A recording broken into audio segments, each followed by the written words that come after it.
Welcome to my podcast, Extraordinary with Neman. My name is Neman and I'm your host. I'm extremely excited for today's conversation because, as you know, my goal is to always learn something new, to get inspired, and just live better life. My today's guest is super incredible, and I immediately want to introduce her to all of you. She's a serial entrepreneur and the author of the book that it's called No One Is Self-Made. Today, we're going to learn how to build your village to flourish in business and life. So please, let's welcome Dr. Key Hallmon. Amen. I'm so excited to sit with you today. Thank you for having me. Thank you so much for coming to Chicago. You love the city. I love Chicago. What are your memories of Chicago? Why do you like it here? I Tell have me. a great deal of family from Chicago, Mm-hmm. so that's always exciting. But all the places I've traveled, Chicago is one of the prettiest cities in the world. I think the Mm-hmm. culture is very rich here. So anytime I land, it's like, oh, Mm-hmm. it feels like a second part of home. And I think it's so much because when my mother was living, she loved Chicago as well. Mm-hmm. Um, I've just celebrated my 10-year anniversary in Chicago, and there's just simply no other city I would choose. Like Mm. I used to have this professor who would say that we are all citizens of the world, Mm-hmm. and everybody goes where they think it's the best. Mm-hmm. And I chose Chicago. Ah, that's So beautiful. I just love it. So thank you so much for coming and welcome to Chicago Podcast Studio, where we're gonna having a lot of conversation. We're gonna come to this. No one is self-made. Mm-hmm. I immediately want to tell you why I love titles so much. I was recently on entrepreneurial show. I've done multiple seasons of the show called The Blocks, and where I get to surround myself with a lot of entrepreneurs and meet some extremely successful people. And we don't know each other, so we often get into the introduction of who we are and what we do for a business and things like that. And then very often I hear that people introduce themselves as a self-made Mm-hmm. millionaires. Um, and I was like, oh, that is so great. In my mind, I always thought that is incredible.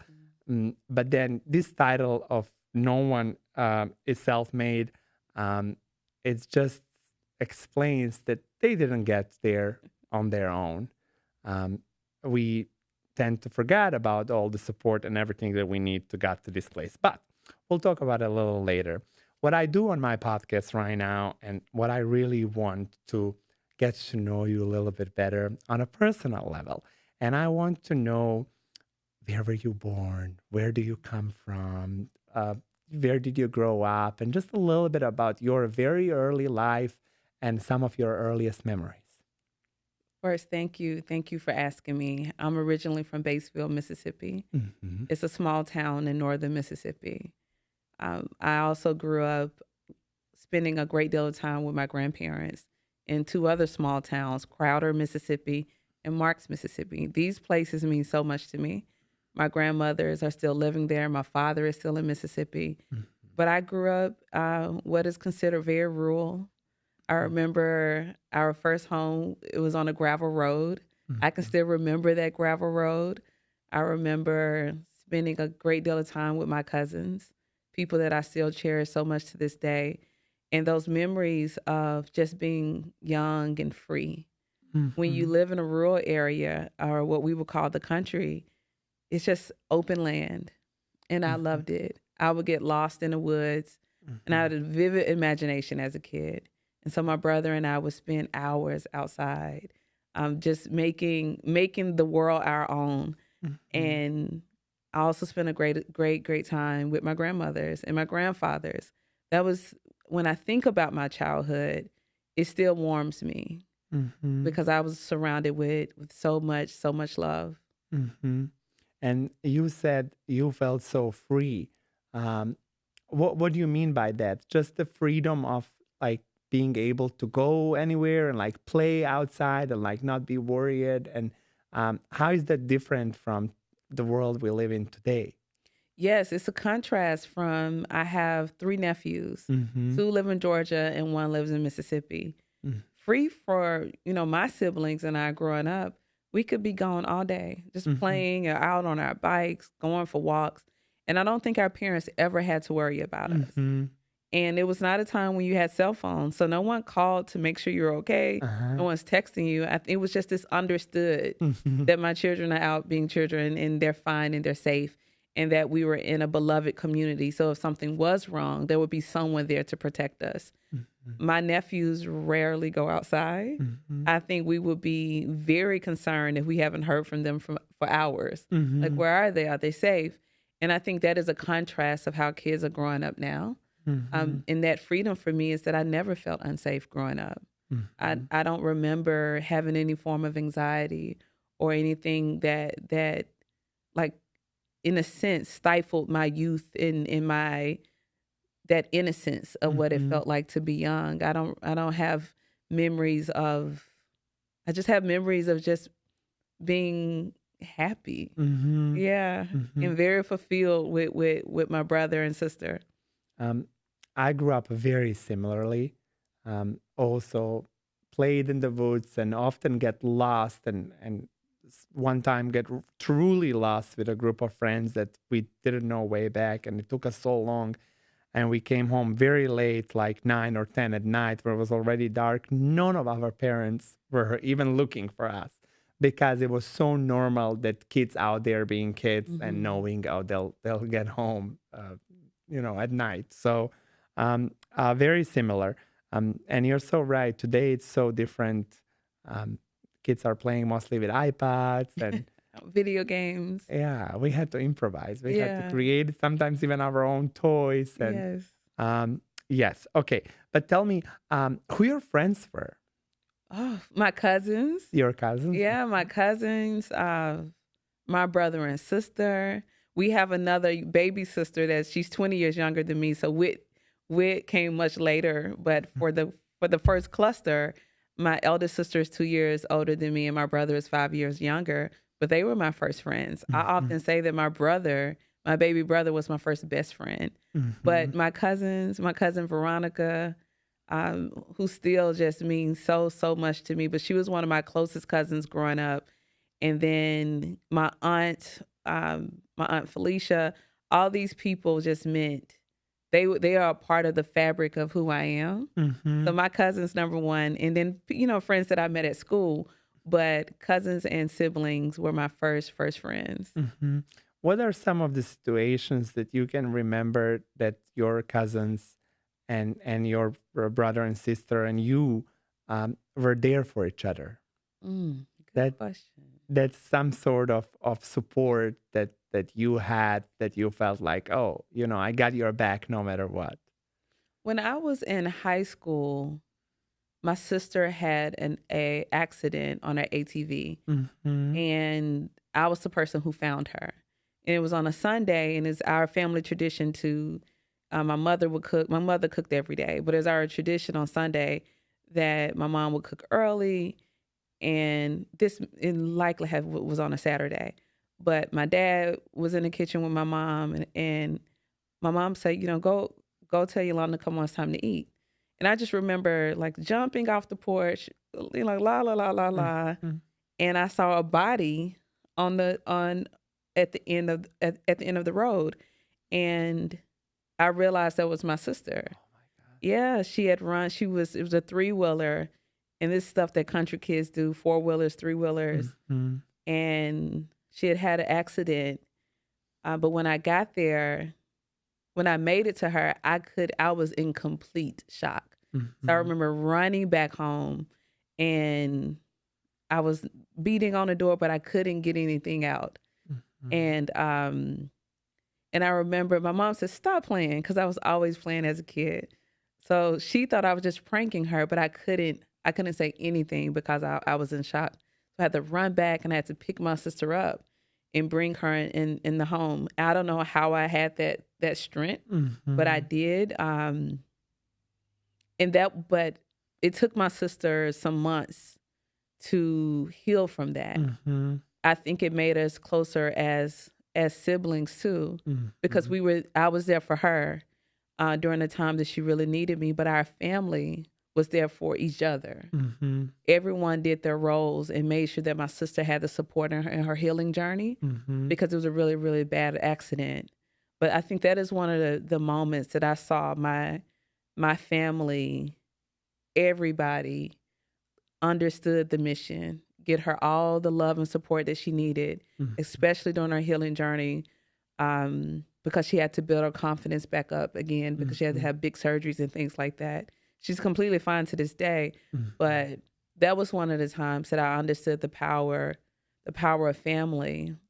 And when they rushed my sister to the hospital, I remember laying in the floor and I opened up my Bible and I was Mhm. just crying into this Bible, like saying, God, please don't let my sister die. Please don't let my sister die. Mhm. And I feel like that's one of the times that God hurt me. And Mhm. my faith, even as a young kid, my faith just was illuminated. I was like, God is real. Mhm. She didn't die. And she's wonderful. She's doing great. But so two things happened. I understood the power of family, but from a very real way, other than understanding God the way that my grandparents taught me about Mhm. religion and the way that my parents taught me. That is a moment that I felt that God is real. Mhm. I was just weeping in his Bible, and we finally got a call back, because remember, this is no cell phones. So you Mhm. have to wait these long hours for someone to call you. But she was okay. It took her a while to heal, but she lived, and it just illuminated my faith. Mhm. Mhm. Well, it's beautiful, and I love that you had that sense of support and family since a very young age. Probably helped you grow up in a very healthy environment, which is so great, and probably allowed you to pursue some of your dreams. You are um, an extremely educated person, and we will go step by step in all the education that you have passed through. But um, tell me, what was the first? What was where did you go to your elementary school? Is that the first one, how you say it over here? Yes, Uh first elementary school is mhm. Basefield Elementary School. Uh-huh. And I remember my first teachers, Miss Pounders. I can Mhm. remember when I first went to school because I cried. I Mm. could not believe my mom left me there. I felt very abandoned. But I also then remember my dad waiting outside of the school to pick my sister and I up. Uh-huh. So I have these two distinct memories of being left there, but then my Mhm. dad in his cool leather jacket, his cool sports car, being there to pick us up. Mm. But Batesville Elementary was my first school, and then and the name Batesville stayed. So Batesville Junior High, and Mhm. then South Panola High School. Mhm. What did we do after high school? After high school, I went to college. I went to Tougaloo College, Uh, a wonderful HBCU, a private institution in Mississippi. uh-huh. Um, it was my first experience.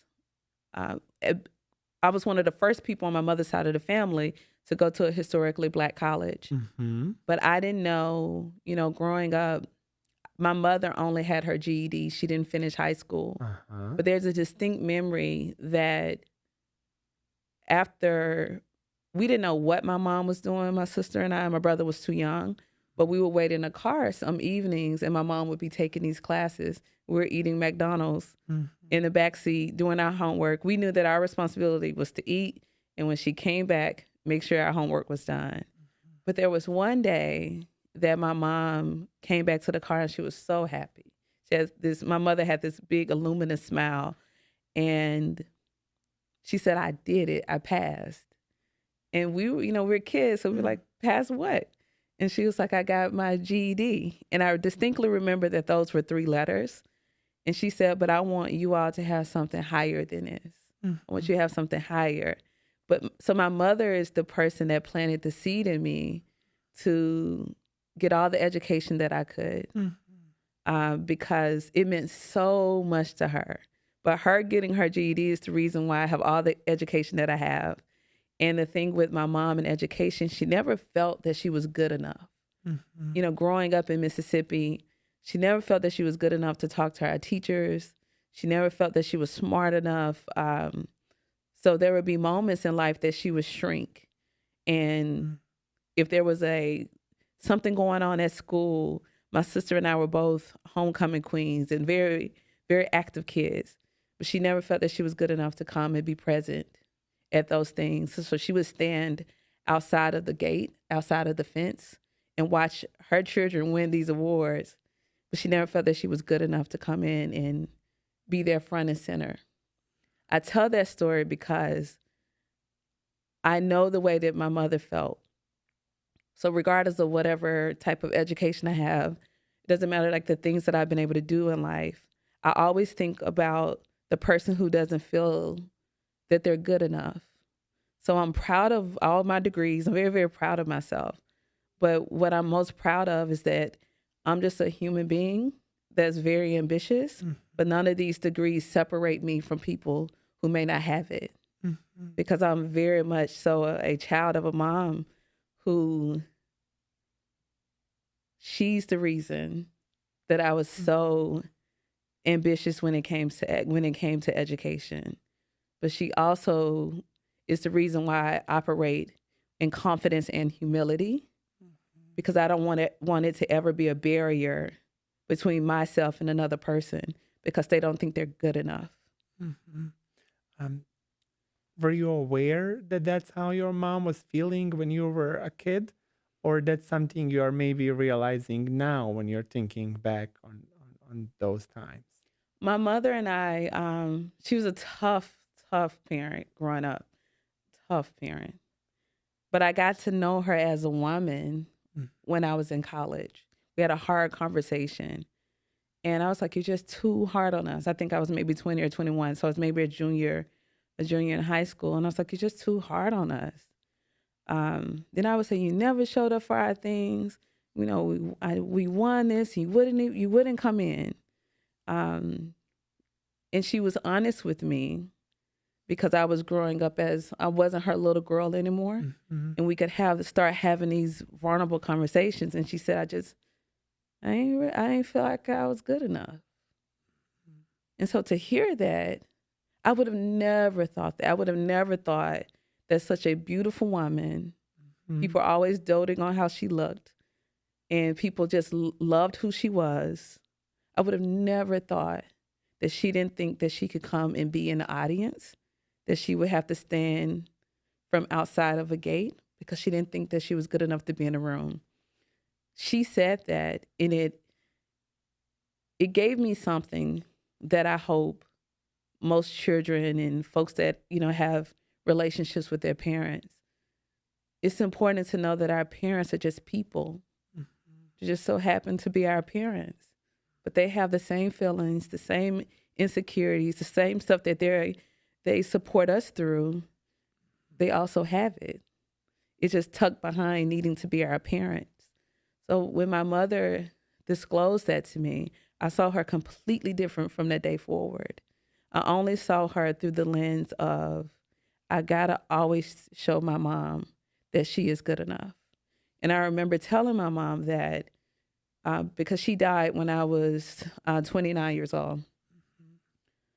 But from the age of 21 until I was 29, we had an unshakable relationship, deeply personal. I knew her vulnerabilities. I knew I knew her strengths. All the things that I didn't feel that I got to know about her growing up, I got a chance to know. And the same way that my mother would speak life into me, I found myself speaking life into my mom and always affirming to her that whatever she would always say, I'm so proud of you. You're so confident. You're so smart. And I was like, because you're my mom. Because you're my mom. None of this I came through the world through you. So the vessel had to be amazing. And I have to tell her these things all the time because for whatever reason, life just beat her down. Yeah. And it seems you were very close to her. Oh, very. Did she get sick? Yes. She got sick. My mother, she had to be either 37 or 38 when she first started to get sick. We didn't Mm-hmm. know what was wrong with her. What I remember before we understood what was wrong, she spent more time being very quiet. Mm-hmm. She would lay in the bed a lot. It's not her nature. Very hardworking, very, very hardworking. She would still work, but when she got home, she would be in her room. She was just very quiet. Mm-hmm. It's because she was in pain. And eventually we found out that she had, originally, it was said that she had rheumatoid arthritis. And then later she was diagnosed with rheumatoid and lupus. Mm-hmm. And she had a pretty severe case of lupus, which targeted her major organs, and the rheumatoid, her hands and feet and the body was just in a great deal of pain and in a great deal of swelling. She battled with lupus for, I believe, 10 years. And for her 50th birthday, she said, my plane was delayed in Atlanta, so my sister and I planned this big 50th birthday party. My sister get way more credit because she did a much better job planning than I did. So I was like her co-host. But we had planned this 50th birthday party, and bad weather came to Atlanta, so my flight was delayed and then canceled. So I missed the 50th birthday party. My mom's recap to that party, she said, I hate you missed it. It was amazing. She said, I won't get to live to see another one. And I was like, don't talk like that. I was like, you're always talking like this. Do not talk like that. Words have power. She's like, no, it's just true. It's just true. And a month before her 51st birthday, she died. Yeah. And she always just knew. And the thing what I learned about my mom and experiencing someone who was being very aware that their life was expiring, she had such clarity. If she was afraid, I didn't know it. And she wasn't bedridden. She was up one day talking like you and I. And she went to visit her brother. They had a wonderful day, a wonderful time together. And I called her that Monday. It was right after the 4th of July. And she said, she barely was talking. She didn't want to be on the phone long. She's like, my stomach is hurting really, really bad. That evening, she had to go to the hospital. I believe that Friday or that Saturday morning, she passed away. But I did get to see her. I spent a lot of time with my mom when she was sick in and out of the hospital. So a lot of time. So much so that I had really bad anxiety. And I think anyone that has had to take care or be there for a parent who has a chronic illness, it's hard. It's hard mentally, emotionally, and spiritually. And also you feel like you can't do anything. But I do know that this hospital visit was different. I became increasingly aware that, wait, she probably won't come home. She always bounced back, though, so I did have hope. There have been many times that it looked like she was not going to make it, and she'll pop up, be fine, and ready to conquer the world again. But this time, I think what was different is that she was at such peace and she was tired. So my mom, I didn't grow up in a household where I heard I love you a lot. I knew that my parents loved me, but it's not things that they say.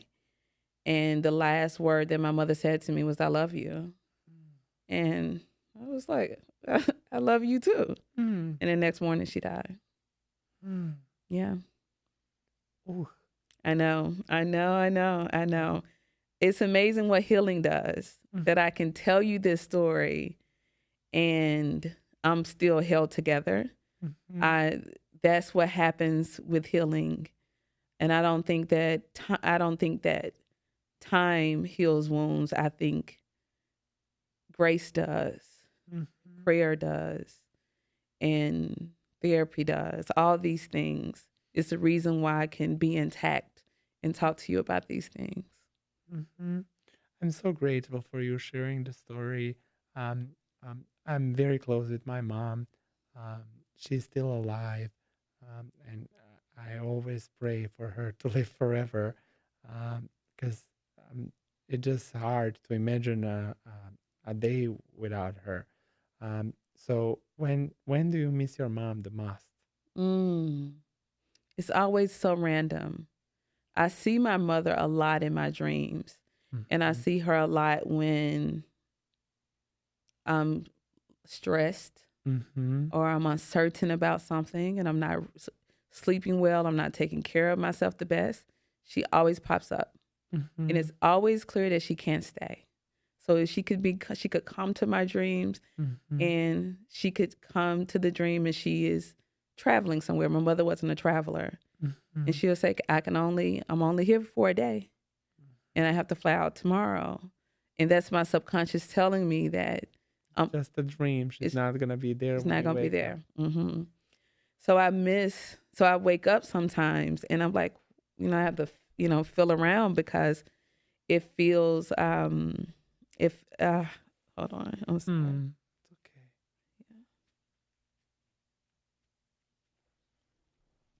There are moments when I have to feel around because it feels so real. Mm-hmm. And so I do miss my mother a great deal during those times. And just because life has so much in my life has changed. Mm-hmm. Told my mother when I was 7 years old I was going to write a book, Mm-hmm. and I wish I could like say, "Look, we did it." Mm-hmm. Um, and but I know she knows. Mm-hmm. Yeah, I know she knows. So I miss her most in those moments. And Mm-hmm. I miss her most in moments when you just need a mom. You're close Mm-hmm. to your mom, so Yeah. you know what that feels like. Uh-huh. It's such a sobering presence that it doesn't matter what's happening in the world. I'm sure when you hear your mother's voice, everything is okay. Mm-hmm. Mm-hmm. Everything is okay. Or everything, even if it's not okay, she will laugh at the foolishness of life with you. So it's Mm-hmm. those subtle things. It's just the everyday of living. It would be, I miss having my person. And I do have my person and my dad. It's just different Mm-hmm. because I would be undone. I'm a daddy's girl. So I would be Mm-hmm. undone, like how you want your mother to live forever. In Mm-hmm. my mind, my dad's going to live forever. Mm-hmm. I've just made the decision. Uh-huh. Yes.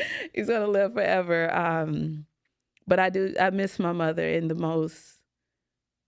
I'm just now learning how to cook. She would laugh at this because Mm-hmm. the one responsibility she would give me is to wash the bread, and I will always let it burn because Uh-huh. I'm writing or daydreaming, and she'll say, "Do not let the bread burn." And Mm-hmm. then she comes back, and I was like, "Oh my gosh!" And the bread's burned.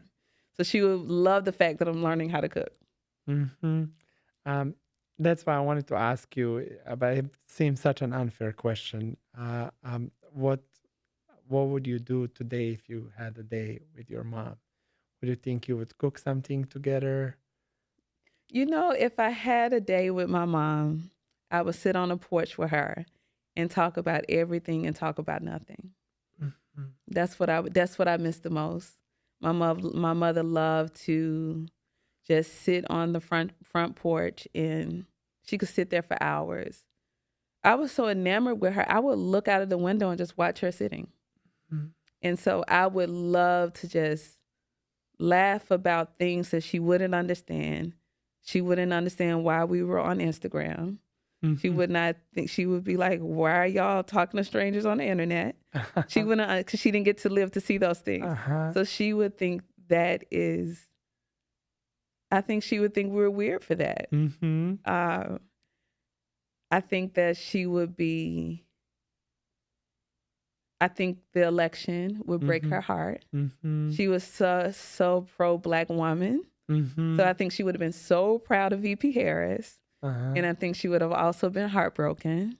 Mm-hmm. because she was just so proud of black women who she felt had confidence. Uh-huh. So she would have been like so excited about her running. Mm-hmm. She would be in love with my nephews. She Uh-huh. only got to meet one of them. So Uh-huh. we would be talking about them growing up, and I would take anything to sit on a porch in Mississippi with her, Mm-hmm. fighting mosquitoes. Oh. um, but I would take those precious moments. And I think for people that still have their people in life, Mm-hmm. it's so important to not take those moments for granted, because I knew that my mother was sick.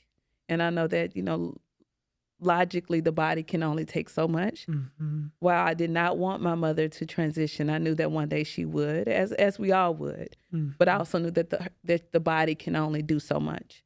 Um, so I cherish every moment I had with my mom. Mm-hmm. I called my mom every morning.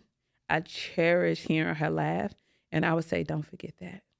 Mm-hmm. Don't forget that." I would watch her body language, and I would say, "Don't forget that."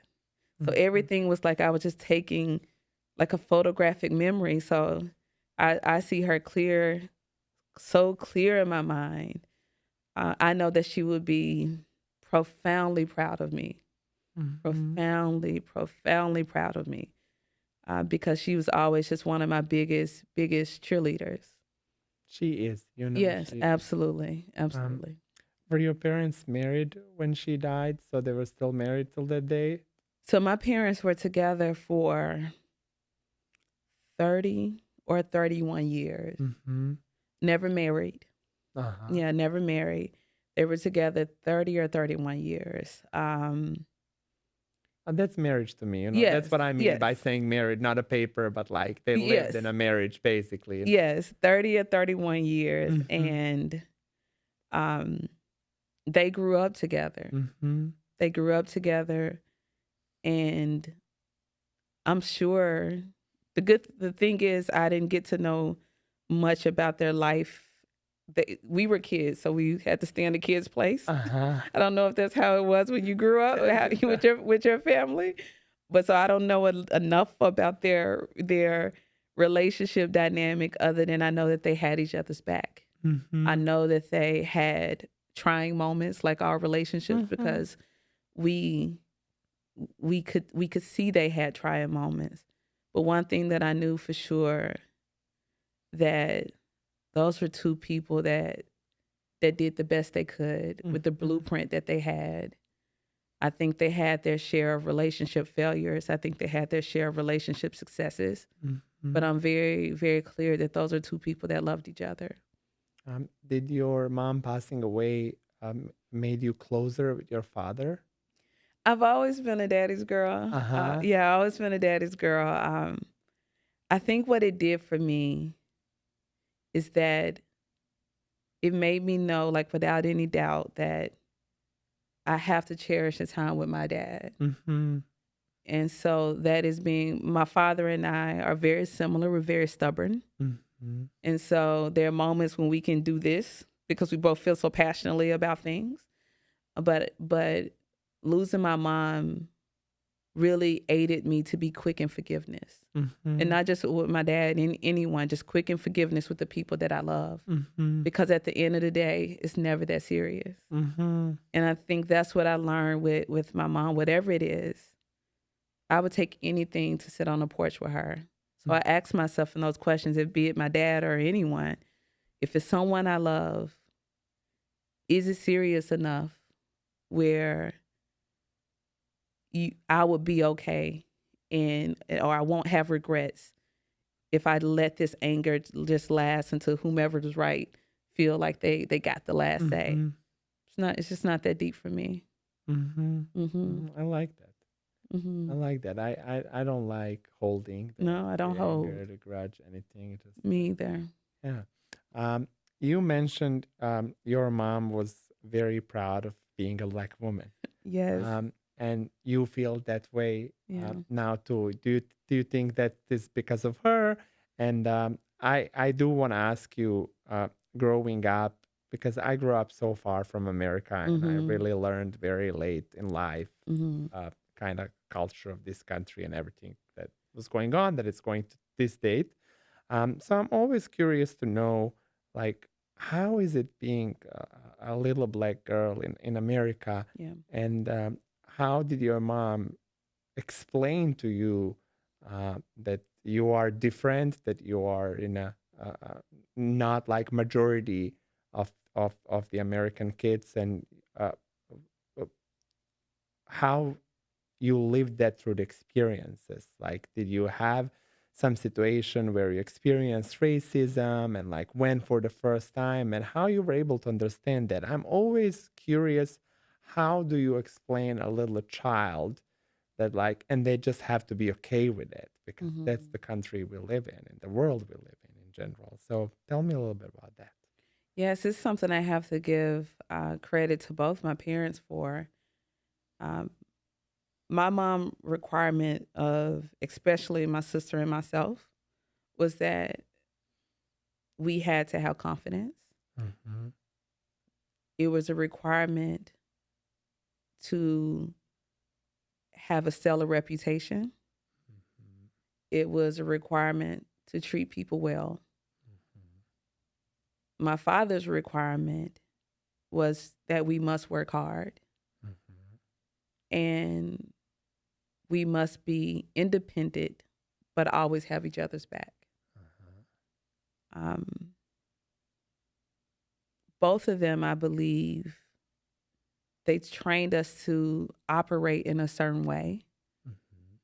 I think for them, there was a life jacket because they know the reality of that life. You would need a life vest sometimes. And I think for my parents, adorning us with how we must operate in the world, how we must be, was putting on a life jacket for us. Mm-hmm. Because life in being, I can only tell the experience of being a Black woman. Um, I've had some incredible days, but I've also had some days when I knew what I had to wonder was, am I being questioned now because I'm being questioned? Mm-hmm. Or am I being questioned now because I come into a package as Black and as a woman? Mm-hmm. Mm-hmm. Is my business being questioned now in the ability to grow and scale a business? Am I just getting the same scrutiny simply just because at that time is a startup? Or is that because I come in the package of being Black and as a woman? Mm-hmm. So I believe my parents knew that there was going to come a time when I would have those questions. Mm-hmm. And they wanted me to be prepared from the inside out Mm-hmm. so those times won't shake me. So it's hard to shake me. Mm-hmm. And it's because since I was a little girl, I've always knew that I was special. I knew that I was well loved. I knew that I was smart. I knew that I was capable. I knew to treat people right. And I knew to work really, really hard Mm-hmm. and to be who I said I was. My mom always said, be who you say you are. You Mm-hmm. never have to be anyone else. Be who you say you are. Hmm. Um, and through the school, you said you went to the At HBCU? uh-huh. Mm-hmm. Um, was that predominantly a black students, Yes. or uh-huh? Okay, so you didn't have some sort of experiences in a school where you were like mistreated by a white mean girls, those school scenarios that like we see in the movies and stuff. You stayed far away from that. Yes, but I also, I think we always have to be aware of our privileges. Mm-hmm. So I also think I had the privilege of being an athlete because Mm-hmm. high school was not 100% Black. And Mm-hmm. Tougaloo wasn't either. We were probably 98, 99% Black. Um, but high school was not a HBCU, Mm-hmm. and so, but I don't have experiences where white kids or white teachers were mean to me. Mm-hmm. Um, but that doesn't mean that those things can happen to other people. Oh yeah, that's Yeah. why I always talk about it. It's Hmm. like I know so many examples. Absolutely. I just had the privilege of being Mm-hmm. someone that was valuable. Mm-hmm. Valuable because I was a great athlete. Valuable because I was a great student. And sometimes in life that when you have value, you have privilege. But that the privilege, you have to be aware of the privilege that you have, because my experience doesn't mean that someone else did not have a completely different experience.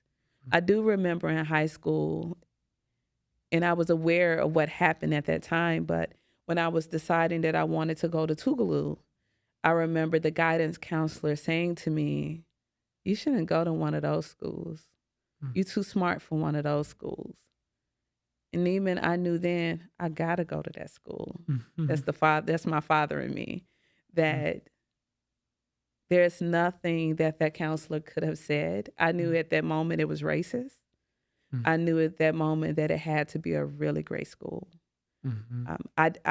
Though I was in high school, I had enough strong will Mm-hmm. that what adults said, if I didn't believe it, I didn't believe it. Mm-hmm. I didn't believe it just because you were an adult. I felt that he was ridiculous. And he helped me make that decision that day. And I never looked back. And you proceeded with it, and you went. Did well, and I love Tougaloo. Mm-hmm. I sit on the board of trustees now. Uh-huh. Oh Yes, wow. yeah, so I'm very, very proud of that. That is something I really wanted. I Uh-huh. love to be in service of a school that gave me so much. Mm-hmm. I'd never seen anything like Tougaloo, in a sense that it was my version of A Different World, which was, Mm-hmm. a very popular television show in the 90s.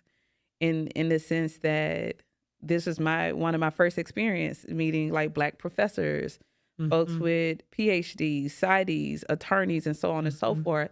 I'd never seen anything like that before. Mm-hmm.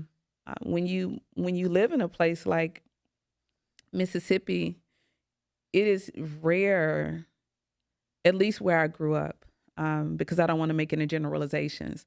From my lived experience, I didn't get to meet people like I got to experience in college, Mm-hmm. and I was enamored. I felt that I made sense. Mm-hmm. I just felt very much so alive. It's nothing like being in an environment that you are safe. Mm-hmm. You don't have to over explain anything. The only thing you have to do, and Tougaloo instills in you, to fly like an eagle. You soar above. And I attribute Tougaloo for helping me be the woman that I am. Mm-hmm. Because to be a Tougaloo eaglet, there's a responsibility to how you show up in the world. And I got to see it modeled from my professors, many of whom I still have a great relationship with, Mm-hmm. many of whom I've acknowledged in my book, because they changed my life. Mm-hmm. And so now I sit on the board of trustees, and it's one of the greatest honors of my life to be able to give back to a school that gave me so much. That's beautiful. Thank you. That's beautiful. And so, with all of that you went through, how many years of education that is? After the college, you had to do Master's, masters. Uh-huh. specialist, Uh-huh. and then my doctorate. I don't know how many years that is, but that's a lot of school. Uh-huh. And from my specialist and my doctorate, a lot of student loan debt. Uh-huh. I didn't make the cut from when Biden was. Uh-huh. I didn't make it. Every day I was like checking my email. I didn't make the cut. I still have student loan debt. Uh-huh. But that was a lot of education, a lot of time. And what your doctorate is in? What was your majors throughout all? Were you changing, or how you were like, I don't even know how it works in Yes. America. So tell me about that. English undergrad. Uh-huh. And I always knew that I wanted to be, once I understood the functionings of college, I knew that I wanted to major in English. And then my master's in education, curriculum and instruction, specialist is in educational leadership. And then my doctorate is in ed leadership as well. I spent, before I became an entrepreneur, I was teaching. So Mm-hmm. I knew, like, there as a young kid, I knew that I wanted to be a teacher. I knew I wanted to be a high school teacher. Uh-huh. I knew that I wanted to teach English because I wanted to teach kids. I wanted kids to love books the way that I love books. I Mm-hmm. wanted it to change their life. And so that is my education. Mm-hmm. And I spent 9 years in education before I Mm-hmm. transitioned out and opened my first company, the Village Market. Uh-huh. So you worked at the school. You Yes, you were I was a teacher. I uh-huh. taught 10th through 12th grade. Uh-huh. I've worked in a freshman academy before. Uh-huh. I worked for the state of Georgia as a research and evaluation specialist. Mm-hmm. I loved it. So I was from the classroom to then being in leadership. It was I feel that I was very fortunate to get to see education from all sides. Mm-hmm. And the only reason, if you would have asked me 15 years ago what I wanted to do, I would have told you I want to open schools all over the world. And I Mm-hmm. really want to open schools, high achieving academic schools that have a concentration in arts in rural areas. Mm-hmm. But I got this bug of launching the Village Market, and Uh-huh. it took over.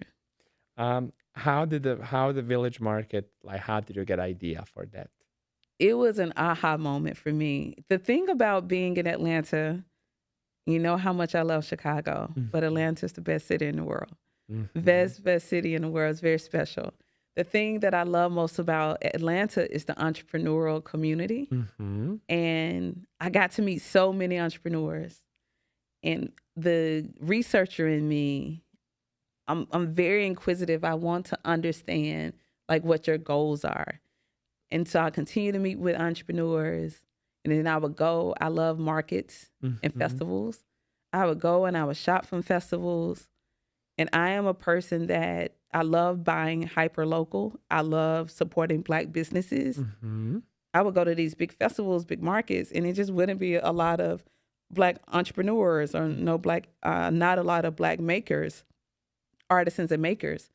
And I was like, how is that possible? This is one of the biggest festivals in the city. Mm-hmm. You know, how is that possible?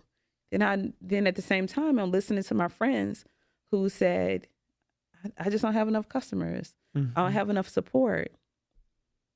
And I was walking through a market one night and it hit me that I was going to create my company, the Village Market. I didn't have a name for it at that time. It's like something came over my body Mm-hmm. and I heard it loud as day that you must build. Uh-huh. And I went home. It's the same way when I'm writing things and I can, like, something comes over me. I went home and I wrote all this stuff out. It's like, I want to create a marketplace. I need it to be for Black businesses. I want to introduce people to new foods. So I want the marketplace to be like really plant-based with real plants.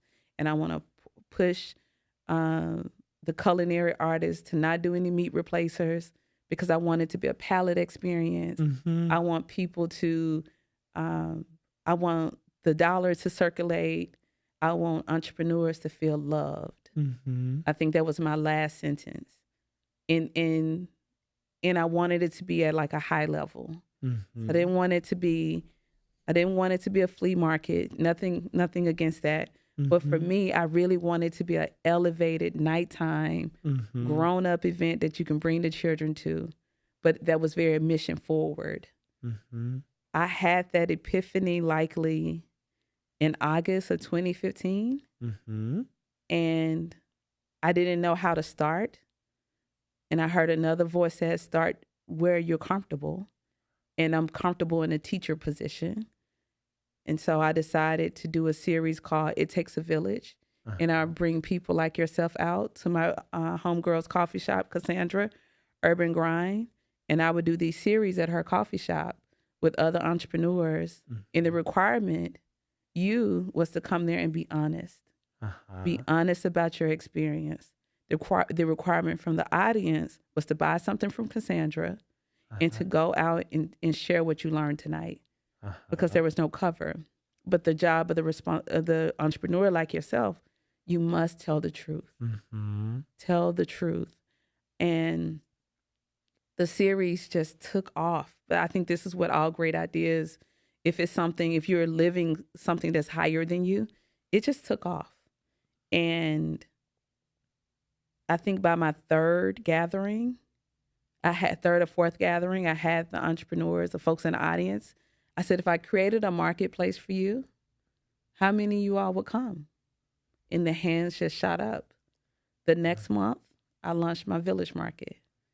And the rest is, I've served thousands of entrepreneurs across the country. We've generated $8.8 million in direct sales to Black businesses. Wow. I opened a retail store in Atlanta, the Village Retail. I opened this store because so many entrepreneurs, so many brands felt that they wanted to be at Ponce City Market, but didn't have the capital to do it. And I was like, we'll do it together. We do it as a village.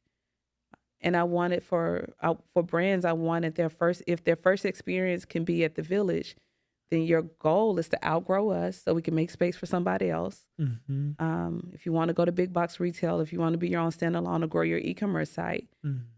And then after that, at the same time, I opened my nonprofit, Our Village United. And I work with entrepreneurs across the country with, through accelerator program, incubators, one-to-one coaching, mentorship. We disseminate grants. So far in the last, 2-3 years, we've done $800,000 in grants to entrepreneurs. Wow. Yeah, I love it. So I still get to teach. I just teach differently now. Yeah, but I love it. Absolutely love it. So Village Market basically started from the coffee shop happening there. Yes. And then did after that transition into the big events from different locations? Yes. Or you had one stable location where it was always happening? In my mind, we would have one location. Every time I would have one, I would outgrow it. And I had, there is a place in Atlanta called Georgia Freight Depot. And when I first opened the Village Market, I was like, we're going to go to Georgia Freight Depot one day. That was a place to be, to have an event. And first event, outgrew it. Second event, outgrew it. Third event, outgrew it. And we made it to the freight. And when I say outgrew it, there was an event. One of our events, actually, they had to call the fire marshal out because people were trying to get in and the highway was shut down because so many people were trying to get to the event. They thought it was some type of concert going on. And I told them it was Wakanda. So when the fire marshal came in, he's like, what is this? I said, it's Wakanda. And he laughed. He's like, well, I'm going to shut your event down until we get some people out of here. And luckily I had just a great team and people who can respond in real time, but they were able to, we solved that problem, but it was such a beautiful problem to have. The Village Market is so special because there's a level of love in patronizing the businesses. There's a level of love. There's a level of having appreciation for the product and having appreciation for the person that created the product. And so, I created support as a verb, and I think the word support has been weaponized a little bit now because support sounds like philanthropy to some people. But for me, support just meant love and action. Of course. Yeah, just love and action. But the word of late I've been seeing, it's been weaponized. It's like connotation matters. But for me, support is a verb that if you love something, have action behind it. And the people, and still to this day, the folks that support people in the Village Market, they have so much love and they follow it with action. And I've just been very fortunate to have met some really incredible people who've been supportive. The way that the Village Market grew is because it was a divine calling. And I was feeling a life assignment. I talk about that in the book. I talk about you are fulfilling a life assignment. And what happens when you fulfill a life assignment, things continue to grow and expand. You continue to grow and expand. And we can complete an assignment, but it's only pushing you to the next thing so you can be your higher self. And so the Village Market has just been able to grow and expand, and largely due to me having a divine assignment and attracting almost like all the right people. It's like a good gumbo. Uh-huh. All the right people has been a part of the ingredients of making the Village Market special. Um, how often events are happening? Yes, I will start. I will hopefully, I will start another event soon because the retail store has taken over my life Uh-huh. and the nonprofit has taken over my life. Uh-huh. The thing about the pandemic happened, and it happened to all of us. So I'm sure you had to pivot. I had to pivot, Mm-hmm. but I haven't had a big Village Market festival since 2019 Uh-huh. because I opened the retail store and I launched my nonprofit. But isn't it retail store technically extension Yeah, of that? absolutely, absolutely. But there's nothing like the big event. Yeah, yeah, So I I totally am get it. looking forward to getting back in the big event. Mm-hmm. Now, those that do big events, you know this, it's exhausting. Mm-hmm. So I've had to build myself back up. I'm not as young as I was when I started this. I feel like I feel the body aches now. So I've had to build myself up to want to do a big event because it takes so much out of you. But there's nothing like the love. So I know I'll be doing it again. Mm-hmm. Well, maybe 2025. It's the year. I think it's the year. It feels like the year. Mm-hmm. Mm-hmm. I would love to be there, and I think it's so important. What you do is just incredible, Thank you. and I just love that we are having this conversation right now. Um, Timing has never been better for these words to be spoken because people need to hear it. We absolutely need to, as you say, support is a verb. I really like it. It's because it's action, right? Not just I love you, but you show You your love. show it. Mm-hmm. Beautiful. And now we are witnessing in a country a lot of division and just it's not ideal, and especially not for the black-owned businesses. Major companies are one by one announcing the rollout of their programs that were designed to support uh, black businesses, and now I just feel like a betrayal. Mm-hmm. Um, and and how do you feel about that? And what can we do to keep supporting, to not allow this to affect those businesses because it will. Yes, I think that what's been true about America, anytime there has been progress, there has been protest of that progress. Is this pendulum? We saw it after Reconstruction, where it appeared to be progress, and then here comes Jim Crow. Mm-hmm. And after the murder of George Floyd, we were hopeful that corporations were not being performative. Mm-hmm. We were hopeful, but I think it was a sense of hopeful with a sense of reality of the truth of a thing. Mm-hmm. But it did feel that progress was being made, mm-hmm. and not in racial reckoning, but also just employers asking their employees, how do they feel? Mm-hmm. That's also was progress. Yeah. Yeah. And but what has been true of America, we go forward and we go backwards. We go forward and we go backwards. And what I tell and what I know, what I'm going to do, and what I hope that all the listeners, is that we must fight forward. Mm-hmm. We can keep our businesses open. You and I both have businesses.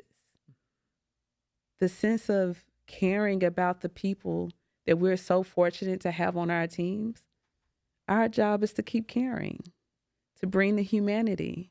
So for other entrepreneurs, be mindful of how you treat people who work with you and no one works for you. Be mindful of that. We can control that. So what I'm sharing is that we must control the controllables. I can be, and you can be, deeply intentional with how we spend our dollars.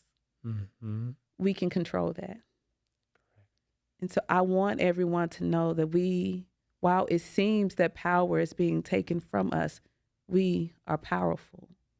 Our daily choices are powerful. And I don't want us to be afraid. There comes a time where a generation has a choice. And that choice is, how are you going to respond? Neman, it's our turn. It's our chance to say that we will not, by no means will we shudder. We will unite. We will operate as a collective. You will care about me. I will care about you. And caring is also a verb. When you need me, I'm going to be there for you. When I need you, you're going to be there for me. We're going to align on our values, and we're going to mean it. And our actions will follow. But this is not a time, and I have a great deal of empathy, because I also think this chaos is to discombobulate us. I think that chaos is intentional. We must take care of our mindsets. We must take care of our spirits. We must be very intentional about what we watch, what we're listening to, how we're scrolling. This is a time of divine protection of our peace and our psyche, because the only way that we can build an impenetrable bond, we first got to have that sense of intact inside. If I'm strong and you're strong, we're stronger. We can just continue to build our fortress. I know that we have a choice. And that choice, if you are afraid, you can't stay afraid. If you are afraid, it's okay, but you can't stay that way. Acknowledge the fear. I don't believe in ignoring any emotion. Acknowledge it, but know that we are powerful people, but we're much more powerful together.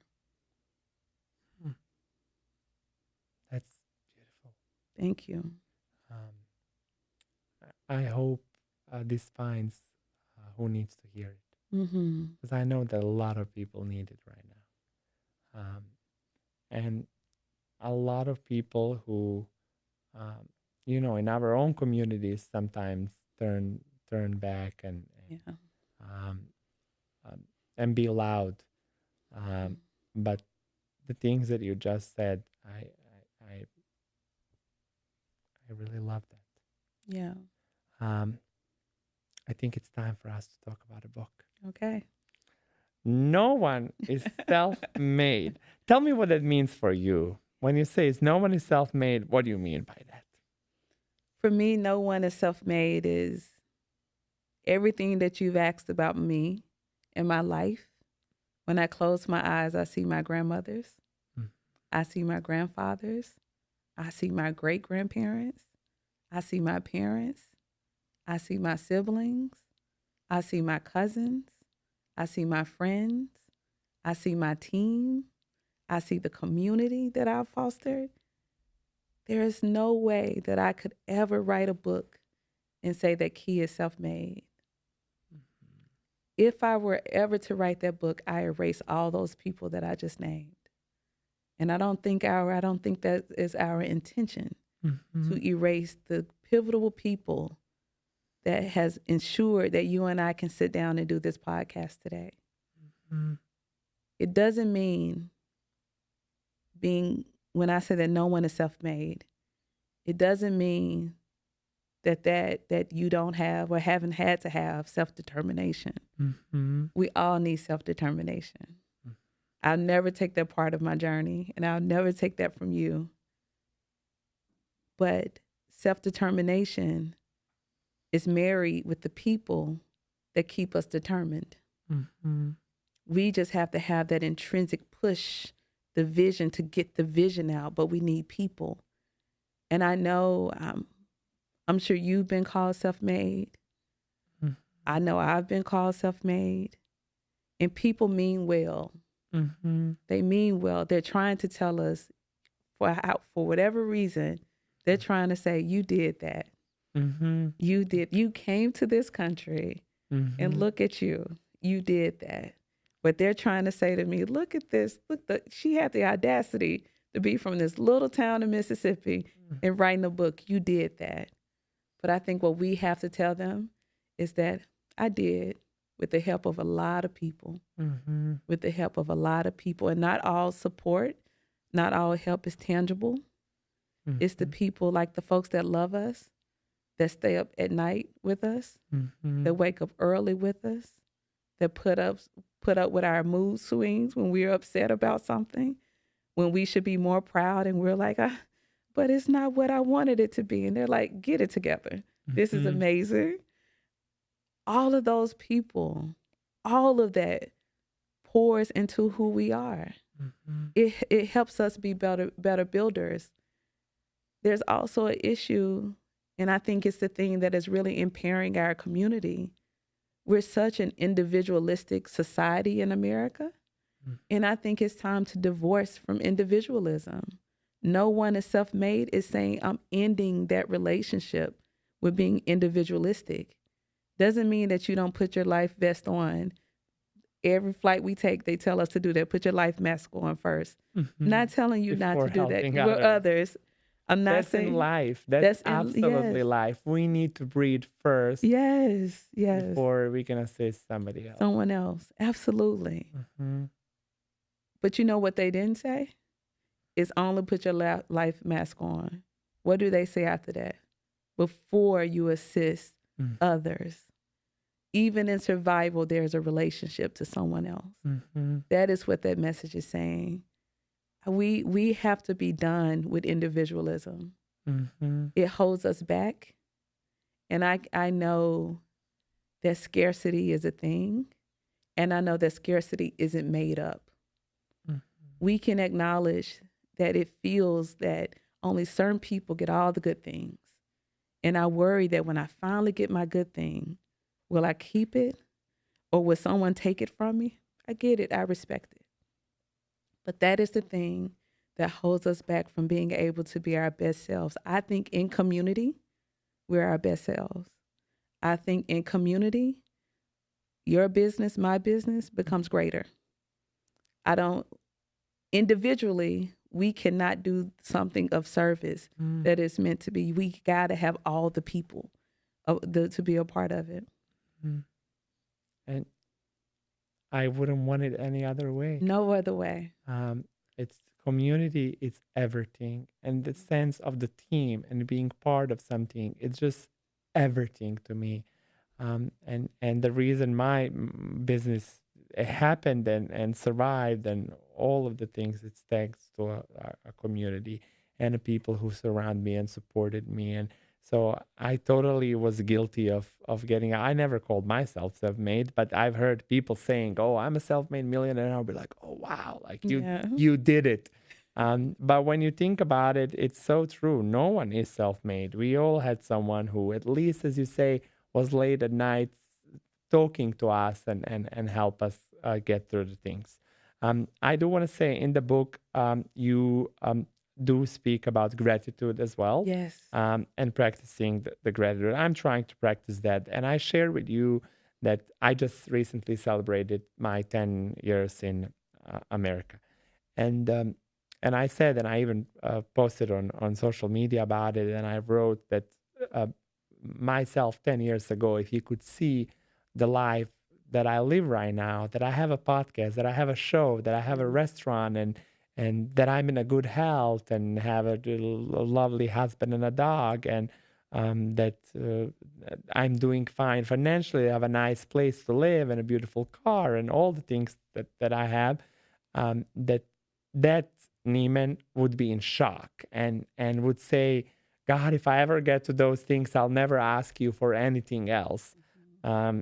Because it simply was something that I could not even imagine that it's going to come. But now that I've gotten all of those things, I don't feel like I don't want anything else and I want more. And I get so scared that I am being ungrateful. But what I'm trying to do is practice gratitude and be grateful for everything that I have while still wanting more. Mm-hmm. Mm-hmm. Um, and that sense of that it's not enough, that I want to go on to the next assignment, which you Yeah. also talk about. Um, uh, Tell me about that, like Mm-hmm. how you practice gratitude and how you encourage others to do, and why do I feel the way that I feel? Like what are your thoughts on that? Yeah. And um, when will be enough? I'm going to say this. It will be enough when you know that you are enough. Hmm. I think that's for all of us. Uh-huh. I think that is our lesson in all of this. It will be enough when we know that we are enough. I always examine, at least now, I didn't do this before. It's a practice that I've been doing the last 2 to 3 years. I practice gratitude every day throughout the day. It's Mm-hmm. just random. Like, oh, I'm so grateful for this. I'm so appreciative for this. Oh, I remember when I didn't have this. I'm like, God, Mm-hmm. thank you. And it makes me feel grounded. Mm-hmm. It makes me feel grounded that we do get to experience our dreams. It doesn't mean we stop dreaming. Mm-hmm. It doesn't mean that life isn't even more colorful once you experience one color. You just it to have an ambitious heart. I think we sometimes have to tame it. We have to tame it down and to make sure that we're not wanting and desiring things. We have to examine, why do we want it? Mm-hmm. Why that next step on the ladder? Why? What is it that you are expecting to feel? That is what I ask myself. Am I am I expecting to feel like I've finally made it? Mm-hmm. Am I finally expecting to feel like, oh, I am good. I am good enough, Mm-hmm. or I am excellent at this. We should always be a student of our whys. Our whys tell us who we are, the private parts that we don't share with anyone else. So if you are constantly ambitious and constantly dreaming and pushing, I think that's okay. Mm-hmm. But I want you to spend some time honoring why you want those things. And also, what is the experience that you're hoping to have when you get it? Mm-hmm. Sitting with those answers will, I think, unpack your heart. I think it'll unpack your vulnerabilities. I think it'll unpack the little boy inside of you, Mm-hmm. because it unpacked the little girl inside of me. And I think we got to sit with that person and say, is this you still feeling like you just got to get this so you can be that? I think we have to tell that person, you are that. You are that. Um, in my case, I'm gonna tell you immediately. Yeah. Um, I just want to do more things for my family, for my friends, and for Yes. people around me. That's it. Yes. I need nothing. Like, Mm. I'm so fine. Mm-hmm. I desire more so that I can give more. Mm-hmm. And that it's constantly what's pushing me. If I did not have a family or friends, I would not desire anything. Mm. For me, I've gotten everything I ever wanted. And I Wow. do have those moments that, like, oh, I remember when I didn't have this or didn't have Yeah. that. But everything that I wanted for myself, that I could buy, I've got it. I just don't need anything else. And the things, it's even not like I wanted to travel and to speak different languages and to do those things that you mentioned. Your mom told you that she wanted you Yeah. to better. My father wanted me to speak more languages than he does, and to have better education than he does. And I've done all of those things for myself. And I feel pushing all the time and wanting more. It's because I just want to do more for the people who have helped me get here, and hopefully gonna get me to that place where I'm going and what I'm imagining to be, that I feel like I've made it, but not for myself, but to be able just to do, to just love so hard on the I already do. I Yeah, I already was do gonna say you so much already for, do. I do so much for my family already, and for everyone around me. Me too. Yeah, But I just want more of those things, and I want to include more people. yeah. Yeah. The more is coming. Yeah. I think that's the beautiful thing about having a big heart. Mm. When I do my affirmations, they're similar to yours. It's in my affirmations are really just conversations with God. And I don't do it as a want. I say, God, thank you for blessing me so I can bless more. Mm-hmm. Yeah. And like you said, you have a lot of people relying on you. Yeah. Imagine if they say, I don't need anything else. Mm-hmm. I don't need anything else. But I do know that when you have a good heart and you have a good spirit, we're also responsible to know what to do with more. I'm reading uh, the context of the book and everything that it has, and I do want to ask you, um, when someone is reading this book, Yeah. what would you like them the most to take away from here? What would you feel the happiest? Say, I've done my part because this person understood what? Mm. Oh, such a great question. I would know that this calling will serve well when the reader leaves empowered to not do it alone. When they only want to do well, to of course advance themselves, but just what you said, to advance someone else. If they leave with that, with the mindset shift of a deep knowing that we're not here just to exist, we're powerful, truly powerful beyond measure. That's a part of a poem. If they leave this book and close it and say, I have no desire to do this alone anymore. I must build my village. And as I climb, I'm going to lift and bring somebody with me. And when my life expires, I would have left breadcrumbs so somebody can follow. I think that's why we're here. Yeah, I think that's why we're here. Yeah. Oh, it's amazing. Yeah, it brings tears to my eyes because we're so fortunate to be here. Yeah, we're very, very, very fortunate to be here. And we get to do something so profound in this lifetime if we serve the time well. I'm so passionate about that because we're not here by accident. It's no accident that you and I are on the planet at the same time and building a relationship. No accident. And every single good person that's in our life is no accident. And I just want us to know it and to not take it for granted and to love and live out loud and to be unified because that's our greatest strength. Yeah. Not just the good people, even though those they're lessons. They're lessons, hard lessons, but they're lessons. That we need to.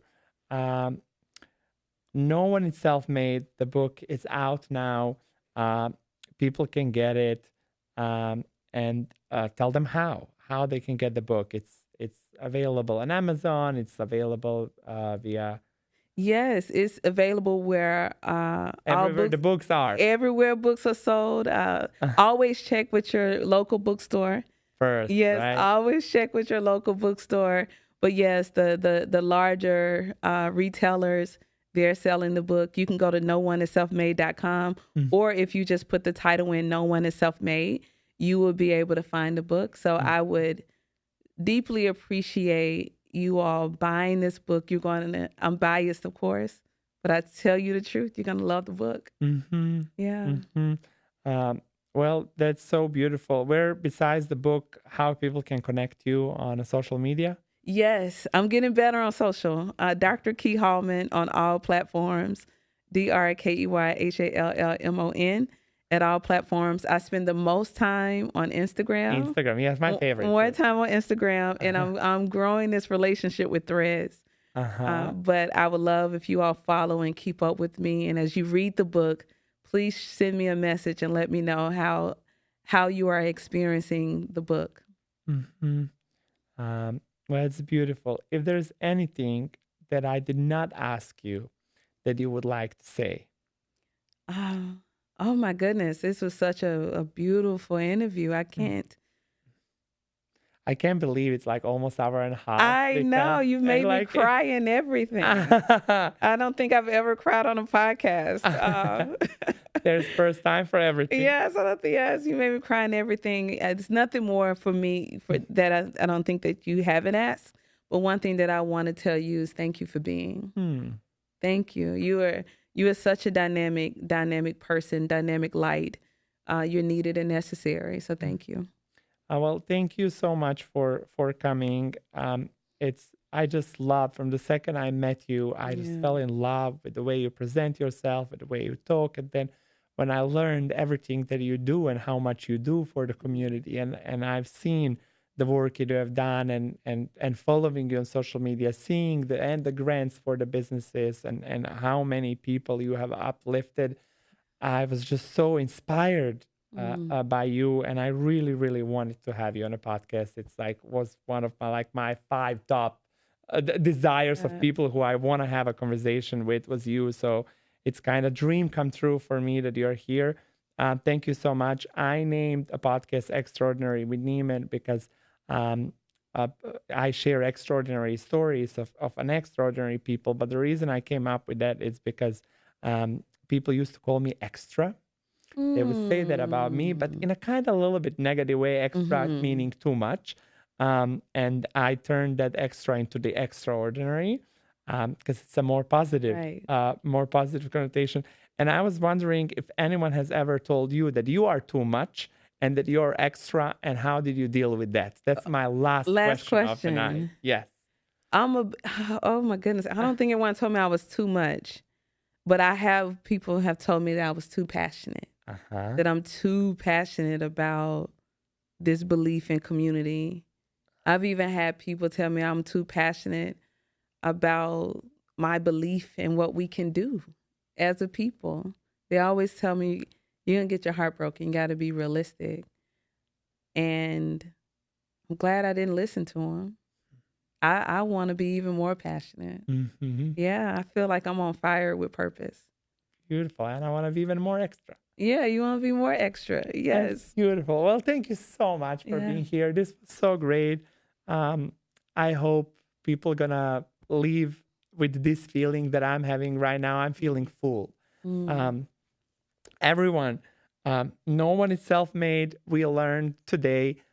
It's okay to ask for help. It's okay to count on the people around you, on your family, and on your friends, and be there for them as well.